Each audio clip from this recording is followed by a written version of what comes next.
Wanita pelampiasan. Bab ke-12. Apanya yang sakit? Tanya Ansel langsung mengambil gadis itu duduk kursi yang sudah ada.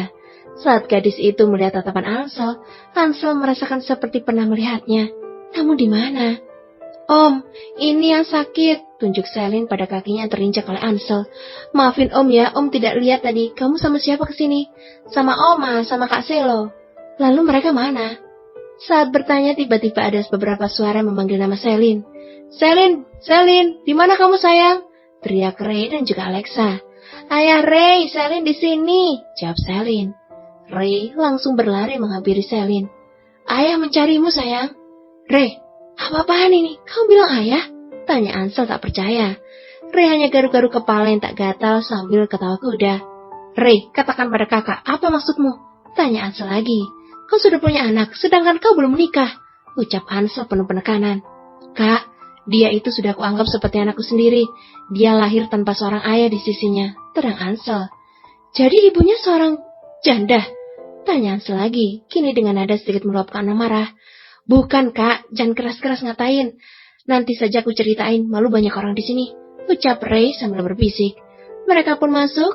Selin, Kak Selo mencarimu, ucap Selo yang langsung mengambil sang adik lalu memeluknya. Ansel dibuat kaget lagi dengan hadirnya anak kecil yang mirip dengan gadis kecil itu. Tunggu, apa mereka kembar? Alexa masuk dengan seorang wanita yang diketahui pengasuh mereka berdua. Syukurlah kalian sudah ada di sini, ucap Alexa merasa lega. Tadi Alexa dan pengasuhnya mencari Selin saat disadari Selin tak bersama mereka. Mereka terlalu khawatir dengan Selo hingga yang mereka gandeng hanya Selo. Bagaimana sih Selin bisa lepas pergi sendiri? Tanya Ray. Maafkan Bibi, tadi salah menggandeng. Kalau kejadian seperti ini jangan sampai Yuki tahu, nanti dia tambah khawatir, ucap Alexa. Ya enggak lah Bi, Yuki, yuk kita masuk, ajak Ray. Mereka pun masuk, menghampiri Tania sedang duduk sendiri, menunggu kedua putranya. Sedikit kesal Tania, mereka seperti sengaja ninggalin Tania. Mom, tiba-tiba Ansel datang dan duduk di sebelah Tania. Kemana aja sih kalian? Ucapan Tania terpotong, melihat dua bocah kecil yang sangat mengemaskan. Siapa ini? Lucu sekali, tanya Tania menoel pipi Selin. Ini Selin dan Selo, Mom, mereka kembar. Tunggu, mereka kok mirip sekali denganmu, Tom? Tanya Tania tiba-tiba. Mana ada, Mami ngaco deh, ucap Ansel yang langsung melihat wajah mereka berdua. Ansel lalu menggendong Selo membawa ke toilet. Ansel menatap wajah Selo di cermin. Boy, kenapa wajah kita sangat mirip? Tanyanya. Sedangkan Selo hanya menghentikan bau soal menjawab tak tahu. Apa ibumu dulu mengedalakanku sewaktu hamil? Tanyanya lagi yang dijawab dengan gelengan dari Selo. Ansel menatap wajah polos Selo dan menyentuh pipi dengan jari telunjuknya. Ansel mengambil tangan Selo. Tunggu, kenapa tanganmu sangat basah? Ray datang berbisik ke telinga kakaknya. Apa? Lalu kemana ibunya? Kenapa tidak bersama mereka? Ibunya sedang ada urusan keluar kota karena urusan bisnis. Ibu macam apa yang tega meninggalkan anaknya yang bisa sewaktu-waktu sakit? Dia itu seorang single mom, Kak. Jadi aku sih maklum aja. Mereka pun berjalan kembali ke dalam gedung. Apa yang kau tahu tentang keluarganya, Ray? Ayah mereka tak mau bertanggung jawab setelah mengetahui ibu mereka hamil. Pria yang bodoh. Anak selucu mereka tidak diakui. Pasti pria itu tak punya otak, ucap Ray seperti menahan sedikit amarah. Ya begitulah, tapi anehnya ibu mereka tetap mengharapkan pria itu kembali padanya. Sepertinya mereka sama-sama bodoh, Ray. Terlalu dibutakan oleh egois mereka, ucap Ansel lagi. Begitulah. Ray menunjukkan hasil karya Mar di punggung tangan Ray. Apa ini, Boy? Tanya Ansel. Gigitan ibu mereka saat aku menunggunya melahirkan. Yang dikira aku adalah suaminya dan dokter memerintahku untuk menemaninya. Jawab Ray sedikit geli saat mengingat kejadian 4 tahun lalu. Apa kau mencintainya? Tanya Ansel. Iya, aku sangat mencintainya. Namun dia belum bisa menerimaku. Reynard, cowok seganteng kamu ditolak oleh wanita yang sudah memiliki anak. Tanya Ansel seolah mengejek adiknya. Jangan mengejekku, Kak. Banyak wanita yang mau sama aku, tapi akunya aja menolak. Ayolah, Boy. Lupakan wanita itu. Masih banyak wanita lebih dari dia. Kakak sendiri, kenapa belum bisa menerima wanita di luar sana? Tanya Ray langsung disambut tegang oleh Ansel. Itu karena aku punya banyak salah pada seorang wanita. Ucapnya sedikit merendah. Siapa dia, Kak? Apa dia cantik? Tidak, dia tidak cantik. Udah bungkuk, mungkin sekarang ompong juga, ucap Ansel asal. Mereka tertawa bersama. Kenapa tak kau temui, Kak? Kalau saja aku tahu dia di mana, sudah pasti aku akan membawa ke hadapan Momi, biar Momi nggak melulu ingin menjodohkan aku. Selo dan Selin sedang bercanda dengan Tania dan juga Alexa di taman. Mereka cepat akrab, itu karena Alexa pintar berbaur, dan juga Tania sepertinya sangat menyukai Selin dan Selo. Di kota yang beda, Mar telah sampai di New York, dan Mar langsung menuju ke tempat yang sudah dipegang alamatnya. Mar langsung menuju lobi. Permisi, Miss, apa bos Anda? Apa Nona sudah membuat janji? Belum, saya ingin mengajukan proposal. Oh, silakan tunggu Nona, saya hubungi sekretaris bos dulu. Mar pun duduk sambil menunggu. Mar mengotak-atik ponselnya mencari-cari nama seseorang, namun tak ditemukan. Tak berapa lama perempuan tadi berkata, Nona, bos sedang ada di luar kota. Kalau Nona tidak keberatan, proposalnya bisa tinggal di sini. Nanti biar bos yang mempelajarinya. Kira-kira bos Anda kembali jam berapa? Sepertinya kembali jam 2 siang, Nona. Dipersilakan datang lagi nanti ke sini atau besok. Baiklah, terima kasih. Saya akan ke sini nanti saja. Ucap Mar pergi dari kantor.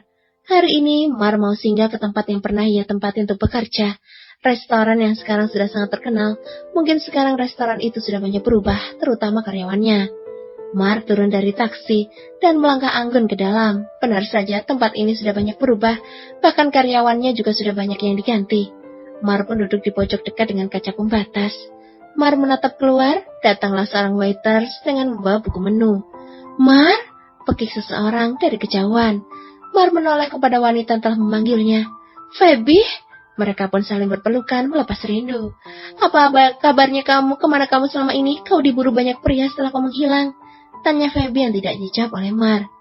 Kau semakin cantik saja, Feb. Kau juga. Feby pun bercerita. Ama, panggil Tania. Mar menoleh menatap wajah cantik gadis ini. Feb, siapa dia? Oh iya, ini putriku, Mar. Namanya Natalia. Putrimu? Iya, putriku bersama Andrian. Ucapnya. Apa? Setelah Mar dibawa paksa oleh anak buah Ansel, Feby hanya bisa pasrah. Dia tak bisa membantu. Feby berjalan gontai melewati koridor rumah sakit. Andrian telah pergi dulu dan Mar telah dibawa pergi oleh orang yang tak ia kenal. Feby sampai di kosnya, Feby langsung mandi, merebahkan bobotnya di tempat tidur. Tiba-tiba ponselnya berdering. Halo Nana, apa benar ini ponsel Mar? Astaga, aku masih membawa ponsel Mar rupanya. Ada apa Andre? Tanya Feby. Feby tahu yang melakukan panggilan adalah Andrian. Nona, orang yang punya ponsel ini sedang mabuk berat. Bisakah kau jemput dia di klub? Baiklah, saya segera ke sana. Lalu panggilan ditutup. Feby segera meluncur ke klub itu dan dia mencari Andrian. Feby melihat Andrian yang sudah dalam keadaan mabuk berat. Feby mau mapa Andrian, Feby tak tahu tempat tinggal Andrian. Akhirnya Feby membawa Andrian ke kosnya. Lalu Feby melepas sepatu Andrian dan melepas pakaiannya. Dri, Mar sudah dibawa pergi oleh pria yang tidak kita kenal. Aku kehilangan Mar, Dri. Andrian membuka matanya dan melihat Feby. Mar, kenapa kau lakukan ini pada aku? Racau Andrian dan langsung menarik Feby.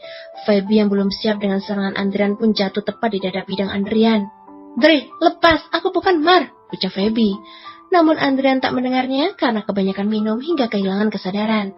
Andrian mencium Feby sambil meracau menyebut nama Marlena. Feby ingin sekali melepaskan diri dari pelukan Andrian. Namun pelukan Andrian begitu kuat, Feby pun hanya pasrah. Kini Andrian sudah berhasil melepas pakaian Feby. Andrian juga melepaskan bajunya sendiri. Andrian menyerang Feby seperti sedang menyerang Mar. Andrian berhasil melepas jin Feby. Hingga akhirnya itu pun terjadi. Feby begitu syok dengan kejadian malam ini. Feby menangis sampai pagi. Saat Andrian terbangun, Andrian kaget. Dirinya sudah tak memakai selam benang pun. Andrian bangun dari tempat tidur. Andrian bingung. Di mana aku? Saat melihat samping, Andrian menatap wanita yang tengah tertutup tutut sambil terisak. Feb, apa yang telah aku lakukan? Kau jahat, Dri. Aku benci kamu. Tangis Feby semakin kencang. Andrian mengacak rambutnya sendiri. Andrian pun berteriak, lalu bangun mendekati Feby. Maafkan aku, Feb. Aku benar-benar minta maaf. Feby masih histeris. Dia enggan menatap Andrian. Feby mengusir Andrian, namun Andrian tidak juga bangkit. Feby pergi ke kamar mandi dengan tanpa selai baju. Andrian menatap punggung Feby lalu memunguti bajunya. Andrian menatap bercak darah yang ada di spray. Maafkan aku, Feb. Aku akan bertanggung jawab, ucap Andrian. Semenjak kejadian malam itu, Andrian sering mendatangi Feby. Andrian masih merasa bersalah karena telah memperkosa Feby. Hingga suatu hari, Feby tidak masuk kerja karena keadaannya sedang sakit. Andrian gelisah 3 hari tak melihat Feby. Andrian mendatangi kos Feby. Ternyata dugaannya benar. Feby tengah sakit, wajahnya pucat dan sering muntah, namun yang keluar hanya cairan bening. Makan pun Feby hilang selera. Andrian memaksa membawa Feby ke rumah sakit karena keadaannya begitu lemas. Bagaimana dengan teman saya, Dok? Apa dia sudah bersuami? Andrian pun menggeleng. Mohon maaf sekali, pasiennya saat ini tengah hamil, usia kehamilannya memasuki 3 minggu. Andrian langsung terduduk lemas. Maafkan aku, Feb. Aku yang telah menyebabkan ini terjadi. Aku akan bertanggung jawab. Akhirnya Feby pun menikah dengan Andrian. Walau mereka menikah bukan karena cinta, namun perlakuan Andrian yang begitu baik membuat dirinya nyaman berada di sisi Andrian. Sampai sekarang hubungan mereka semakin harmonis. Ternyata restoran tempat Feby bekerja adalah milik Andrian. Andrian memang anak orang kaya, namun dia di sana sering ikut terjun dalam pekerjaan seperti karyawan pada umumnya. Jadi tak menyangka jika Andrian adalah bos di restoran itu. Feb, selamat ya atas pernikahanmu. Feby tersenyum dan mengangguk. Kau sendiri bagaimana? Bagaimana dengan keadaan kehamilanmu waktu itu? Dan siapa yang telah melakukannya? Apa karena sekarang sudah menikah? Tanya Feby memberondong. Satu-satu, Feb. Iya, maaf. Aku melahirkan anak 2 kembar. Jawab Mar langsung disergap dengan teriakan Feby. Wah, hebat kamu, Mar. Bukan aku yang hebat, tapi pria. Mar tak melanjutkan kalimatnya. Mar ingat sebrengsek-brengseknya pria itu. Mar masih mencintai dan dia adalah papa dari kedua anaknya. Apa maksudnya, Mar? Brewokan maksudku, jawab Mar sambil tertawa. Pasti ganteng deh suamimu. Kami belum menikah, Feb, balas Mar dengan tatapan sedih. Astaga, kenapa? Dia pergi. Ya ampun, Mar, kasihan sekali nasibmu, udah dihamilin malah ditinggal mati. Raja Feby yang langsung membuat mata Mar melotot. Feby, kamu tega amat sih doain dia mati? Maaf, habisnya kamu sedih terus, jadi aku bingung mau hibur kamu kayak apa. Jawab Feby sambil tersenyum. Terus sekarang apa sudah ketemu? Tanya Feby yang dijawab dengan gelengan kepala Mar. Tiba-tiba ponsel Mar berdering. Ray? Siapa Ray? Teman, bentar aku angkat dulu. Halo Ray? Halo Ki, bagaimana dengan urusan bisnismu? Belum Ray, aku masih menunggu jam 2 nanti. Terus sekarang kamu di mana? Aku sedang bersama temanku Ray. Kau di mana Ray? Di mana anak-anakku? Itu mereka sedang bermain dengan omnya dan 2 omah. Omnya? Iya, abangku. Nanti kalau kita jadi nikah, dia akan jadi omnya Selo dan Selin. Gak lucu. Jangan cemburu dong cantik, hilang manisnya ntar. Ray, udah deh, jangan bercanda. Ayah Ray itu bunda, tanya Selin. Iya ini bunda, apa kamu bicara? Bunda, teriak Selin. Halo sayang, sedang main apa? Main sama Om Com. Om Com? Ray tertawa mendengar Selin menyebut nama abangnya tak jelas itu. Om Tom sayang. Iya, Om Com, selak Elin. Mar pun juga ikut tertawa mendengar ocehan sang putri. Ray, kalau Selin kelihatan capek, tolong diantar pulang ya. Tenang Ki, aku akan selalu jaga mereka untukmu. Jawab Ray. Ya sudah, aku tutup teleponnya. Mar menutup ponselnya segera menghampiri Feby. Siapa Ray, Mar? Temanku. Dulu dia menolongku mengantar ke rumah sakit saat aku akan melahirkan. Oh iya, kemana Andrian? Tanya Mar. Dia sedang mengelola bisnis papa sekarang sedang sakit-sakitan, jawab Feby. Di tempat yang berbeda, Ansel pamit pulang lebih dulu karena banyak pekerjaan. Ansel pun segera pergi dan akan segera langsung ke kantor, begitu juga dengan Tania. Tania ikut Ansel pulang bersama, sedangkan Ray kini mengantar keluarga Yuki, karena terlihat jika Selo sudah sangat lelah. Setelah menempuh waktu selama 3 jam, Ansel telah sampai di kotanya. Ansel akan mengantar mominya lebih dulu, setelah itu dia bergegas ke kantor. Sampai di kantor, Ansel disambut oleh Jimmy. Tuan. Hei Jim, bagaimana kabarmu? Baik Tuan. Jangan panggil Tuan lagi, panggil nama aja. Jimmy yang tak biasa memanggil Ansel dengan nama cuma mengangguk. Saya sudah dapat info tentang Nona Mar. Oh ya? Baiklah, ayo masuk. Ansel mengajak Jimmy masuk ruangan. Hatinya begitu bahagia mendengar berita yang sudah ditunggu selama 5 tahun. Bos, ini proposal dari Nona Fernando. Ansel pun mengambil proposal yang dari sekretarisnya. Baiklah, kau boleh pergi, ucap Ansel. Apa yang terbaru Jim? Jangan kecewakan aku lagi. Lalu Jimmy menyodorkan beberapa berkas dari orang yang sudah Jimmy tugaskan untuk mencari info. Jadi Mar tidak jadi keguguran. Dan dulu dia dirawat di rumah sakit Pelita Kasih dan itu bahkan rumah sakit Bella. Gumam Ray. Tunggu Jim, kenapa di sini namanya Yuki? Nama panjangnya Yuki Marlena, Tuan. Bodoh sekali aku, nama panjangnya saja tidak tahu. Ansel merutuki kebodohannya. Masuk, Tuan. Nona Fernando sudah menunggu Anda, ucap salah satu karyawannya. Baiklah, suruh masuk ke ruanganku, tita Ansel. Jimmy pamit undur diri karena Ansel ada urusan yang jauh lebih penting. Ansel membuka proposal dari Fernando. Ansel masih mempelajarinya. Masuklah, silakan Nona. Sekretaris Ansel mempersilakan Mar masuk. Permisi Tuan, sapa Mar. Ansel langsung berhenti dari aktivitas membacanya. Ansel merasa suara itu tak asing baginya. Mar dia menunduk, namun saat Mar mendapati foto yang ada di atas almari kecil, Mar terlonjak kaget. Ansel?